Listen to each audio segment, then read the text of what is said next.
Դա հիմա ինչ ուզում է անի սլակը, այդ որը այն օրներ Փարակյարի բանը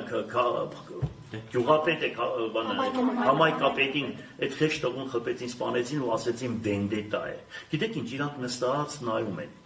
Օրինակ հիմա այդ մահացած քաղաքապետը ճիշտ է կոնֆլիկտ ուներ նախկինի հետ։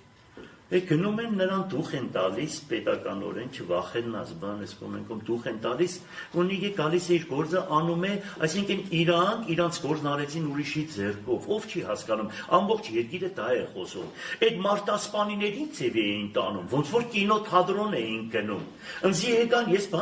ինչ է յարել, քաղաք կառուցող մարդուն գցին կետին, այդ բույվել դոտոշ չեն, խոզի ձագերը հասկացար։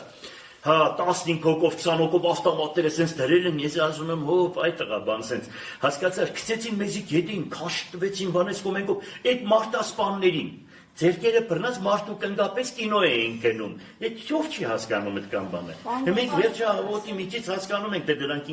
ինչ նկատի ունեն։ Նիկոլ Փաշինյանը դեմոկրատ Ոնց ասեմ, Նիկոլ Փաշինյանը եթե դեմոկրատ է, ուրեմն Պինոչետի պես դեմոկրատ աշխարհը չկա։ Զարմանալի է, որ այս երիտասարդը Նիկոլ Փաշինյանը որտեղից եկավ ու ինչ դարձավ։ Ես զարմանում եմ իր կեցվածքի ու պահվածքի վրա։ Ինչ?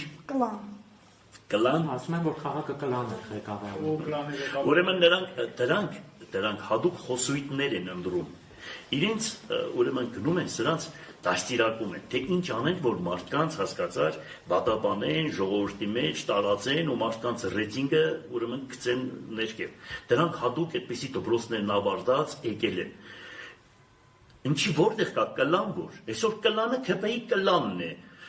պետական կլաններն է, ուրիշ ինչ կլան, ինչի երկրում նմանատիպ բաներ կա։